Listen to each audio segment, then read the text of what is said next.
tellement intéressant, c'était tellement édifiant. Et moi, bon, ce que j'ai retenu, c'est que il faut s'abandonner totalement à Dieu. Et que dans les moments difficiles, on s'abandonne à Dieu. On prie, on confie son problème à Dieu.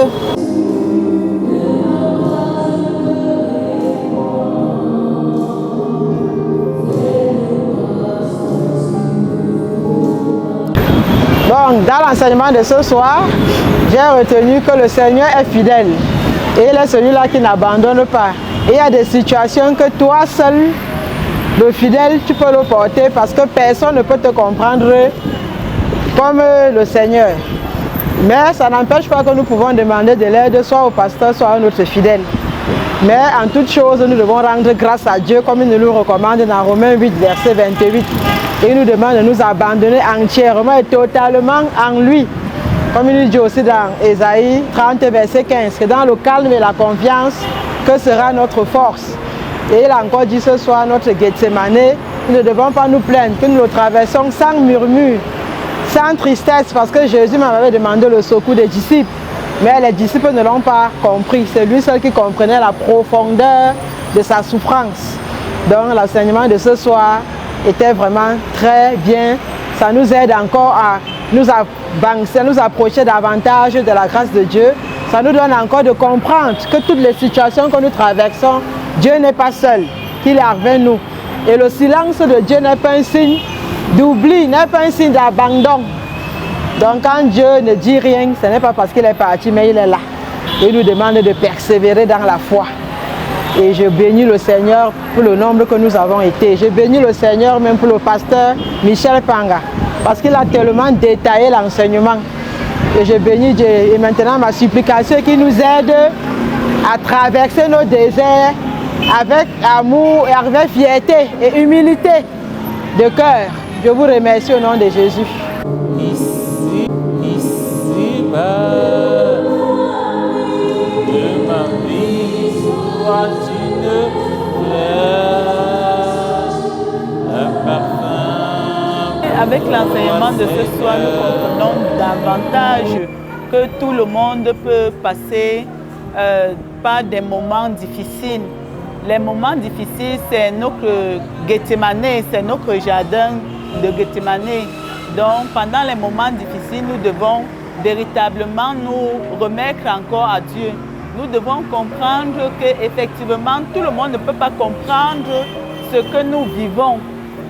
Tout le monde ne peut pas comprendre ce que nous vivons, mais en se remettant à Dieu, nous pouvons avoir la solution à tout problème.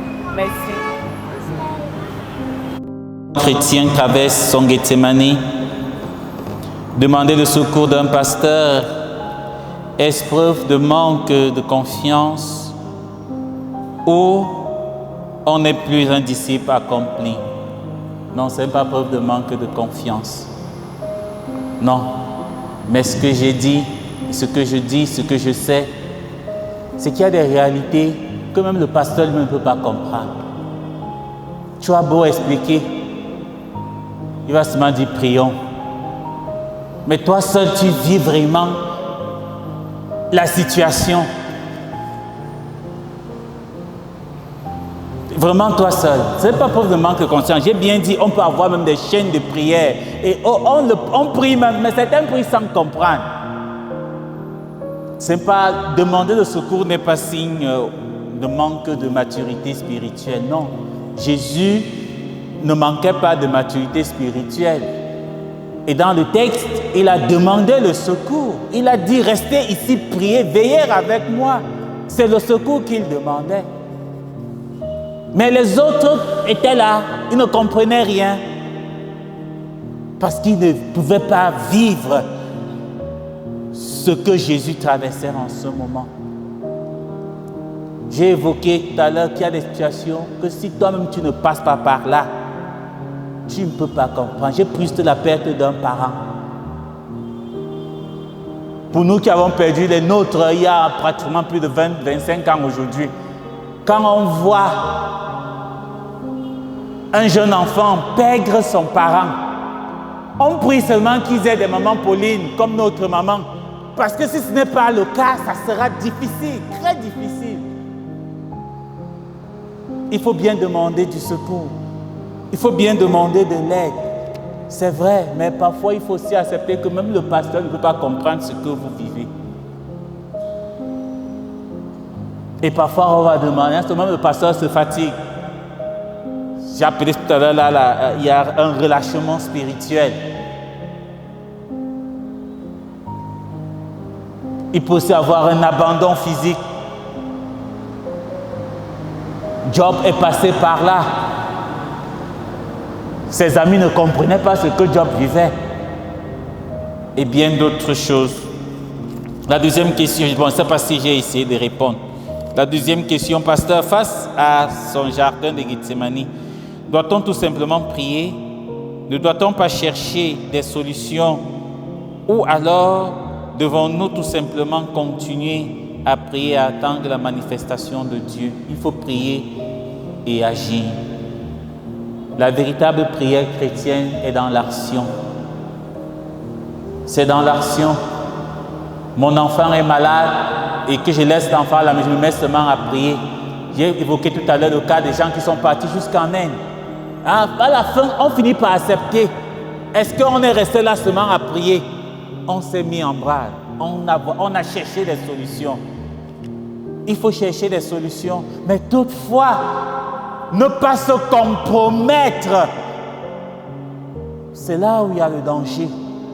Parce que parfois, dans ces moments d'obscurité, il y a beaucoup de tentations qui naissent. Il y a beaucoup de facilités qui surgissent là. Il y a beaucoup de compromissions. C'est là où il faut éviter, c'est ce qu'il faut éviter, se compromettre. On doit chercher des solutions. Jésus lui-même se levait pour aller chercher des solutions. Il partait prier, il revenait chercher la solution. Les gars, c'est comment avec vous? Vous me laissez comment? Il repart, il revient. Pour la chercher la solution, il faut chercher, mais que la solution nous rend ou alors nous maintienne dignes devant notre engagement chrétien, devant notre foi. Merci beaucoup pour ces deux questions.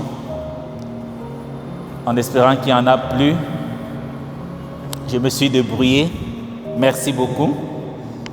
C'est qu'avec la nouvelle donne régionale, c'est beaucoup de pasteurs qui ont écrit.